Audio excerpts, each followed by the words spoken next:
Marie, when the maintenance worker walked inside to the old El Tri-C, police say he was met by two men who were already inside, surprising him and attacking him with long fluorescent light bulbs and throwing bleach into his eyes. They then took his wallet and ran away. George John Caterino suffered second-degree burns all over his body, but most notably to his hands and his face. Now, thankfully, the home is made of brick, so it's not completely destroyed, but the inside will need to be gutted. His wife tells News 13 she is devastated by what happened to her home and her husband of 33 years. Marie, William Morales, and Mark Mead were taking items from the house and loading them into a moving truck. When Morales went back into the home to get more items, that's when he witnessed his son being sexually assaulted by Mead.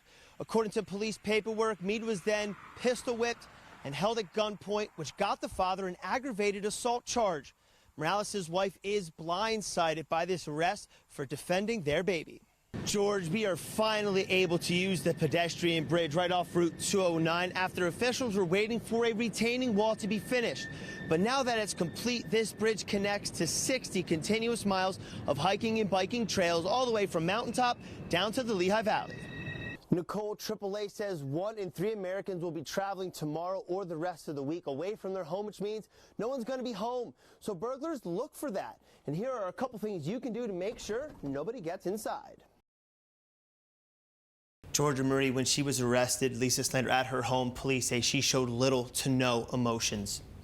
Lisa Snyder claims her son Connor was being bullied at school and had suicidal thoughts. She told police she came upon her children hanging from an I-beam in the basement after they went downstairs to build a fort. But police say 8-year-old Connor never showed any signs of depression or suicidal tendencies. In fact, quite the opposite. The only person that ever indicated that someone was bullied, that being Connor, was the defendant.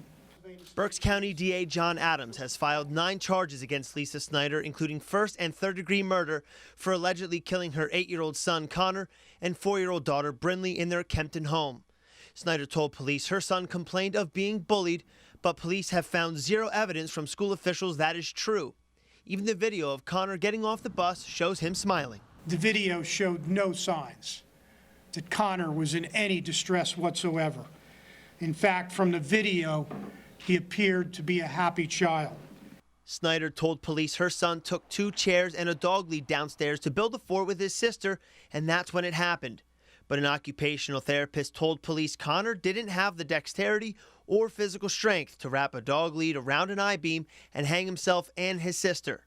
When police seized multiple cellular devices, they found strange search results on a Google account linked to Lisa Snyder's Facebook. Carbon monoxide in a car, how long to die. September 20th, almost got away with it, best episodes. September 22nd, hanging yourself. Police are not sure how Snyder would have gotten her children up in a hanging position. There are no signs at the moment of drugging or force, but the 250-pound test lead was just purchased. This dog lead cable had been ordered by the defendant the day before, on September 22nd. Subsequently, when they seized Lisa Snyder's cell phone, they also found photos of the family dog performing oral sex on her, which resulted in animal cruelty charges. No date has yet been set for Snyder's preliminary hearing. DA Adams says they are looking to see if capital punishment, the death penalty, is appropriate. Snyder is still maintaining her innocence. When we spoke to officials from the Diocese of Allentown, they wanted to be clear. No decision has yet been made on the Palmerton and Slatington campuses of the St. John Newman's Regional School, but they are going to conduct a feasibility study to see if they can afford to keep these schools open. But when we spoke to parents about the letters they received, it seems there are more questions than answers. The letter didn't answer near as much as I would hope. I have serious concerns regarding the decision for the study. Kelly Erickson is upset and disappointed to hear about the Diocese of Allentown considering the closure of St. John Newman in Slatington and Palmerton.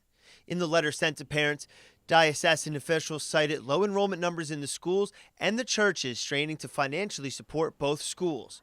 Another mother is sad to see all the hard work go to waste the new principal has put in. Mrs. Kamensky took over being the principal and has done such a great job this year. And has brought new life back to the school that I was shocked. St. John Neumann serves grades K through 8 with only 65 students enrolled.